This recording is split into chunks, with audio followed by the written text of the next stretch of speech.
2018 is our milestone year. We now have spirit that's legally called whisky. And of course we have our first auction of single malt whisky, 101 bottles, through whiskyauctioneer.com in June, July this year.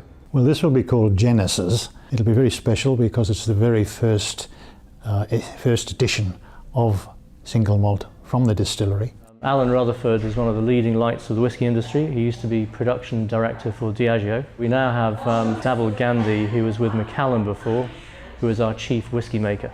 We didn't want to bottle anything just because it was 3 years old. I look at each and every cask, I assess them individually until I find the right flavor profile that I'm looking for. I think we have reached the peak for some cask, and that's why we are releasing a very limited number of casks to enjoy. Our expectations are very high for the auction. The distillery has gathered a very large following, and there's a lot of interest in the product that we are bringing forward. Genesis will be very limited in its supply, very interesting in its quality, and we're expecting that those first bottles will set a record for auction prices, certainly for English whisky.